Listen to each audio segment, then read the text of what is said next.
तर बघा, आज आपण एक नवीन चॅप्टर स्टार्ट करणार आहोत.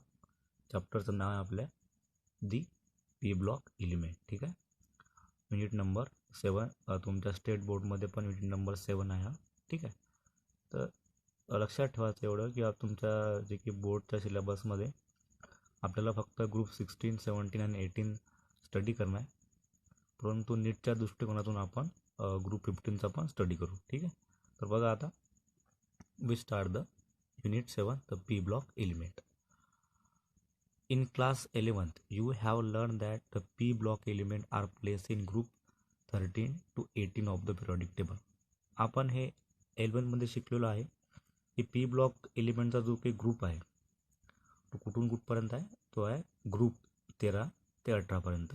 हे आपण ऑलरेडी बघितलेलं आहे. ठीक आहे. हे तुम्हाला माहीत पण आहे. आता याला पी ब्लॉक असं आपण का म्हणतो, कारण याच्यामध्ये जो काही व्हॅलन्स इलेक्ट्रॉन आहे त्याला आपण म्हणतो last electron goes to the P orbital. म्हणजे शेवटचा इलेक्ट्रॉन या एलिमेंटचा हा पी ऑर्बिटल्समध्ये जाते, म्हणून त्याला आपण काय म्हणतो, पी ब्लॉक एलिमेंट. ठीक आहे. आता आपण त्याचं व्हॅलन्स इलेक्ट्रॉनिक कॉन्फिगरेशन पण बघितलं होतं. The their valence electronic configuration is NS2. N म्हणजे नंबर, एस म्हणजे काय, एस ऑर्बिटल आहे इथं NS2, म्हणजे एसमध्ये इथं 2 इलेक्ट्रॉन आहेत आणि पीमध्ये 1 ते 6 पर्यंत इलेक्ट्रॉन असू शकतात. ठीक आहे. परंतु आपला जो काही हेलियम आहे, except helium which has 1s2 configuration, फक्त हेलियममध्ये आपल्याला पी ऑर्बिटल इन्व्हॉल्व झालेली दिसत नाही. परंतु बाकी सर्व पी एलिमेंटच्या जे की इलेक्ट्रॉनिक कॉन्फिगरेशन आपण लिहू त्याच्यामध्ये पीचा इन्व्हॉल्वमेंट असतो, फक्त हेलियम सोडून. कारण हेलियममध्ये फक्त 2च इलेक्ट्रॉन असतात आणि 2 इलेक्ट्रॉन 1s2 मध्ये काय होतात, ऑक्युपाय होतात. ठीक आहे. The properties of P block element like that of others are greatly influence by atomic size. आता हे जे की प्रॉपर्टी आहेत पी ब्लॉक एलिमेंटच्या, ते काय होतात, इन्फ्लुएन्स होतात, म्हणजे त्याच्यामध्ये काहीतरी व्हॅरिएशन येतात by atomic size, ionization enthalpy, electron gain enthalpy आणि इलेक्ट्रोनिगेटिव्हिटी. ठीक आहे. आता हे जे काही कन्सेप्ट आहे इलेक्ट्रॉन, पहिलं काय, ॲटॉमिक साईज तर तुम्हाला माहितीच आहे, ॲटमची असलेली साईज त्याला आपण ॲटॉमिक साईज म्हणतो. Ionization enthalpy, electron gain enthalpy आणि इलेक्ट्रोनिगेटिव्हिटी हे काही नवीन कन्सेप्ट आहे, परंतु हे आपण 11मध्ये बघितलेलं आहे. ठीक आहे. तर आयोनायझेशन एन्थॅल्पी म्हणजेच काय होते, the amount of energy require. पुन्हा सांगतो बघा, हे तुम्हाला लिहून घेणं व्यवस्थित किंवा लक्षात ठेवणं. What it mean by ionization enthalpy, the amount of energy require to remove the valence electron from gaseous neutral atom, त्याला आपण म्हणतो आयोनायझेशन एन्थॅल्पी. की तुम्हाला जर एखाद्या गॅसियस न्यूट्रल ॲटमपासून इलेक्ट्रॉन जर काढायचा असेल तर आपल्याला तिथं एनर्जी द्यावी लागते. त्या एनर्जीला आपण आयोनायझेशन एन्थॅल्पी असं म्हणतो. ठीक आहे. पुन्हा सांगतो, the amount of energy require to remove the electron from valence shell from um gaseous neutral atom. म्हणजे सिम्पली भाषेमध्ये एखाद्या गॅसियस न्यूट्रल ॲटमपासून व्हॅलन्स सेलमधला इलेक्ट्रॉन काढणं, त्याला आपण म्हणतो, आणि त्याला किती एनर्जी लागते त्या एनर्जीला म्हणतो आपण आयोनायझेशन एन्थॅल्पी. ठीक आहे. त्याचप्रमाणे इलेक्ट्रॉन गेन एन्थॅल्पी, म्हणजे जेव्हा, what it mean by electron gain enthalpy, the amount of energy release when atom gain electron is called as electron gain enthalpy. ठीक आहे. पुढे आहे आता इलेक्ट्रोनिगेटिव्हिटी. आता इलेक्ट्रॉन गेन एन्थॅल्पी आपण शिकलो, काय असते त्याच्यामध्ये, the amount of energy release, काही ठिकाणी ते तिथं गेन पण करावी लागते. मग तुम्ही लक्षात ठेवायचं, the amount of energy release when electron is added to the gaseous atom is called as electron gain enthalpy. ठीक आहे. तर नंतर आहे इलेक्ट्रोनिगेटिव्हिटी. आता इलेक्ट्रोनिगेटिव्हिटी जो काही कन्सेप्ट आहे तुम्हाला माहितीच आहे, तरी पुन्हा सांगतो, काय असते, the ability of atom to attract the share pair electron toward itself is called as electronegativity. हे ठीक आहे, हे तुम्हाला माहीत आहे. तर या गोष्टी जे आपण आता बघितल्या, atomic size, ionization enthalpy, electron gain enthalpy आणि इलेक्ट्रोनिगेटिव्हिटी, तर या गोष्टींचा तुम्हाला पी ब्लॉकमध्ये डिटेल स्टडी करणं आहे की कोण्या ब्लॉकची ॲटॉमिक साईज कशी व्हॅरी होते, आयोनायझेशन एन्थॅल्पी कशी व्हॅरी होते, इलेक्ट्रॉन गेन एन्थॅल्पी कशी व्हॅरी होते आणि इलेक्ट्रोनिगेटिव्हिटी पण कशी व्हॅरी होते. ठीक आहे. हे तुम्हाला ग्रुप 15, 16, 17 आणि 18साठी काय करणार, स्टडी करणार. ठीक आहे. आता थोडं पुढे जाऊ आपण. The absence of d orbital in second period and presence of d or D and F orbital in heavier element. आता बघा पी ब्लॉकमध्ये सर्वच याच्यामध्ये काही डी आणि एफचा इन्व्हॉल्वमेंट राहत नाही. सर्वांमध्ये पीचा इन्व्हॉल्वमेंट राहील हेलियम सोडून. परंतु ॲक्च्युअलमध्ये जी की स्टार्टिंग आहे डी ब्लॉकची, डी ऑर्बिटल आणि एफ ऑर्बिटलचं त्याच्यामध्ये इन्व्हॉल्व होण्याची, ते स्टार्टिंग फ्रॉम थर्ड पिरियड म्हणजे तिसऱ्या पिरियडपासून पी ब्लॉकमध्ये डी ऑर्बिटलचा इन्व्हॉल्वमेंट होण्यास सुरुवात होते. ठीक आहे. The absence of d orbital in second period and presence of d and f orbital in heavier element starting from third period onward. म्हणजे जसं आपण तिसऱ्या पिरियडच्या पुढे गेलो तेव्हा जे की पी ब्लॉक एलिमेंट आपल्याकडे आहेत त्यांच्यामध्ये डी ऑर्बिटल किंवा डी सोबत एफ ऑर्बिटलचा पण काय होतो, इन्व्हॉल्वमेंट होतो. ठीक आहे. In addition have significant effect on properties of the element. तर या सर्व गोष्टींचा काय होतो, जे की आपले पी ब्लॉक आहे त्यांच्या प्रॉपर्टीवर परिणाम होतो. ठीक आहे.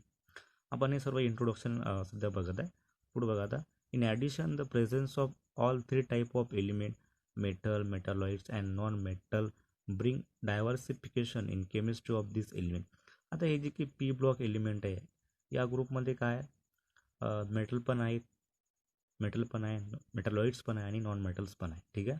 त्यांच्यामध्ये काय आली, या पी ब्लॉकला काय आली, डायव्हर्सिटी आली, एक वेगळेपणा आला कोणाला, आणि तेच आपल्याला काय करणार आहे पुढं स्टडी करणार आहे. हे जे की आपले एलिमेंट आहे हे एलिमेंट फक्त एकाच टाईपचं नाही आहे, याच्यामध्ये नॉन मेटल्स पण आले, मेटॅलॉइड्स पण आले आणि मेटल्स पण आले. ठीक आहे. तर पुढे बघू. Having learn the chemistry of element of group 13 and 14 of the P block of periodic table in class 11 you will learn the chemistry of element of subsequent group in this unit. या ग्रुपमध्ये आपल्याला 13 आणि 14 हे आपण 11वीला शिकलेलो आहे, थोडंफार आपलं त्यामध्ये झालेलं आहे ते. आता या चॅप्टरमध्ये आपल्याला 15, 16, 17 आणि 18 यांचं काय करणार आहे, स्टडी करणार आहे. ठीक आहे. तर आपण आता व्यवस्थितपणे ग्रुप नंबर 15ला बघू. ठीक आहे. तर बघा ग्रुप नंबर 15 एलिमेंट. ठीक आहे. 7.1 group 15 element. Group 15 include nitrogen. आता या 15व्या ग्रुपमध्ये 15 ग्रुप पी ब्लॉक्स याच्यामध्ये काय काय इन्व्हॉल्व होते, कोणकोणते एलिमेंट याच्यामध्ये असतात. त्याच्यामध्ये नायट्रोजन म्हणजे एन, फॉस्फरस म्हणजे पी, आर्सेनिक म्हणजे एस, नंतर अँटीमनी म्हणजेच काय आपल्याला काय होते, एस बी. ठीक आहे. आणि बिस्मथ म्हणजेच काय होते, बी आहे. ठीक आहे. तर हे सर्व एलिमेंट ग्रुप 15मध्ये काय होतात, इन्व्हॉल्व होतात. ठीक आहे. कोण आहे मग याच्यामध्ये ग्रुप 15मध्ये, नायट्रोजन म्हणजे एन, फॉस्फरस म्हणजे पी. ठीक आहे. नंतर आर्सेनिक म्हणजे काय, ए एस, अँटीमनी म्हणजे काय, एस बी, आणि बिस्मथ म्हणजे काय, बी आहे. हे त्याचे मी सिम्बॉल तुम्हाला सांगितले. ठीक आहे. As we go down the group there is a shift from non metallic to metallic through metalloid character. आता बघा आपण जर या ग्रुपमध्ये जर खाली गेलो, नायट्रोजनपासून तर बिस्मथपर्यंत जर गेलो, त्याच्यामध्ये काय shift from non metallic to metallic, म्हणजे सुरुवातचे जे की आहेत ते असतील नॉन मेटॅलिक, नंतरचे असतील मेटॅलॉइड्स आणि नंतर असेल मेटॅलिक. ठीक आहे. बघा आता तुम्हाला सांगितलं यांनी कोण मेटल आहे, तर nitrogen and phosphorus are non metal. हे लक्षात ठेवायचं नेहमी. नायट्रोजन फॅमिलीमध्ये नायट्रोजन आणि फॉस्फरस काय हे नॉन मेटल आहेत. ठीक आहे. आर्सेनिक आणि अँटीमनी हे मेटॅलॉइड्स आहे, आणि bismuth is a typical metal. Bismuth काय आपल्याकडे हा एक चांगल्या प्रकारचा मेटल आहे. ठीक आहे. हे लक्षात ठेवायचं. तर आपण हे बघितलं की 15 ग्रुपमध्ये कोण आहे आणि त्यांच्यामध्ये मेटल, नॉन मेटल आणि मेटॅलॉइड कॅरेक्टर कसे आहेत. तर लक्षात ठेवायचं की टॉप टू बॉटम काय वाढत जाते, मेटॅलिक कॅरेक्टर वाढत जाते. ठीक आहे. आता याचं आपण बघू occurrence. Molecular nitrogen comprises 78% by volume. नायट्रोजनचं जे काही प्रमाण आहे ते 78% आहे त्याच्या व्हॉल्यूमनुसार ऑफ द ॲटमॉस्फिअर. म्हणजे आपल्या वातावरणामध्ये नायट्रोजन हा 78% बाय व्हॉल्यूमनं सापडतो. ठीक आहे. In the earth crust it acore as sodium nitrate. शिवाय आपल्या जमिनीमध्ये नायट्रोजन जो आहे हा सोडियम नायट्रेटच्या रूपामध्ये सापडतो, म्हणजेच काय NaNO3. त्याला आपण म्हणतो चाइल्ड साल्टपीटर. त्याचं नाव आहे NaNO3 म्हणजे child saltpetre. And potassium nitrate त्याला म्हणतो आपण इंडियन साल्टपीटर. ठीक आहे. तर हे यांचे नाव आहे कोणाचे, नायट्रोजनचं ऑकरन्स आहे NaNO3च्या रूपामध्ये, आणि पोटॅशियम नायट्रेट म्हणजेच काय KNO3. हे दोघे एका ग्रुपमधले आहे. ठीक आहे. KNO3 म्हणजे इंडियन साल्टपीटर, NaNO3 म्हणजे काय चाइल्ड साल्टपेटर, ठीक आहे. It is found in the form of protein in plant and animal. Nitrogen हा प्रोटीनच्या फॉर्ममध्ये असतो, कशामध्ये, ॲनिमलमध्ये आणि प्लांटमध्ये, समजलं का. It is found in the form of protein in plant and animal. Phosphorus occur in minerals. Phosphorus कुठं असतो, हा सापडतो आपल्याला मिनरल्समध्ये, ठीक आहे. Phosphorus occurs in the minerals. पण मिनरल कोणते, तर बघा आता,